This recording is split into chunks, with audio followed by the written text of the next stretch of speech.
A priori, tous les êtres vivants ont besoin de respirer. Cependant, tous les êtres vivants ne respirent pas forcément dans l'air. Certains vont avoir besoin de respirer dans l'eau. Dans cette vidéo, nous allons donc voir les différentes techniques qu'ont pu développer les différents êtres vivants pour pouvoir respirer dans le milieu dans lequel ils vivent. Voyons d'abord la respiration dans l'air. Le premier type d'organes qui permettent une respiration dans l'air sont les poumons. L'homme, par exemple, possède des poumons qui lui permettent de pouvoir échanger des gaz avec le milieu extérieur. Lorsque l'on regarde un poumon en détail, on peut voir qu'il est constitué de différents éléments, la bronche, les bronchioles et les alvéoles pulmonaires. Au niveau des alvéoles pulmonaires, qui sont des sortes de sacs, l'air va pouvoir entrer et des gaz vont pouvoir traverser la paroi de l'alvéole pour rejoindre des capillaires sanguins et donc être acheminés jusqu'aux différents organes de l'organisme. C'est ainsi que nous absorbons les gaz dont nous avons besoin, comme par exemple le dioxygène.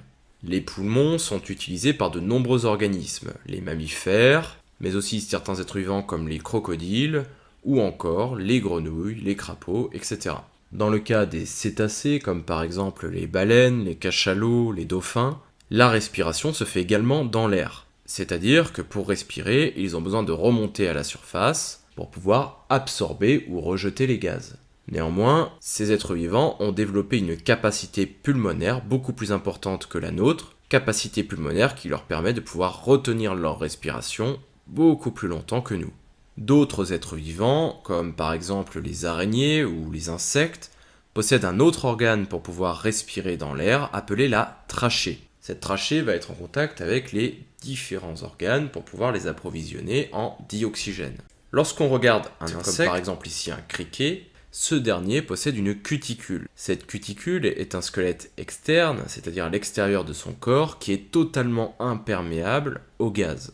Les gaz vont donc rentrer par des petits orifices appelés les stigmates. Ces stigmates sont reliés directement à la trachée. Le dioxygène va donc pouvoir pénétrer à l'intérieur de la trachée via cet orifice. Le dioxygène pourra alors être acheminé jusqu'aux organes, qui relargueront à leur tour le dioxyde de carbone, qui est un déchet, qui fera le chemin inverse pour être évacué dans l'air. Certains de ces êtres vivants évoluent dans un milieu aquatique. Ils ont donc dû développer des techniques pour pouvoir respirer tout en restant dans l'eau.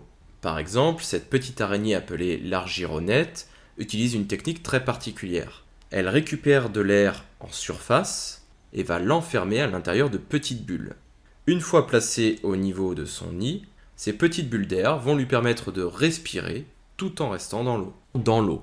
C'est le cas notamment des animaux qui possèdent des branchies. Le maquereau, par exemple, possède des branchies. Pour pouvoir observer ces branchies, il faut déjà décoller l'opercule, qui est une plaque osseuse située au niveau des ouïes. Sous cet opercule, on peut alors observer plusieurs branchies. Chaque branchie est constituée d'un arc squelettique et de lamelles branchiales. Ces lamelles sont elles-mêmes constituées de plusieurs filaments.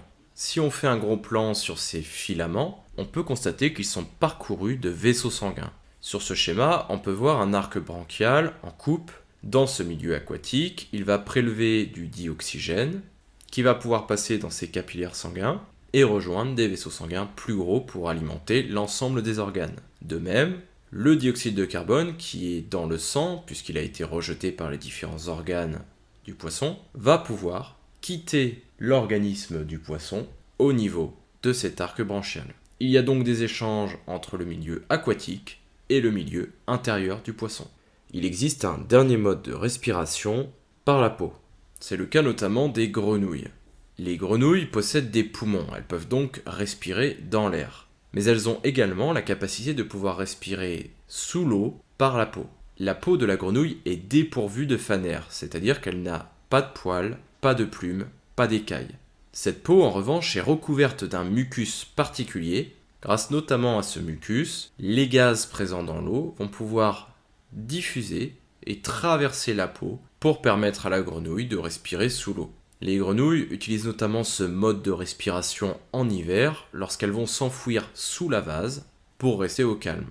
Pour conclure, on peut dire que tous les êtres vivants que nous avons vus ici possèdent des stratégies très variées pour pouvoir respirer directement dans leur milieu.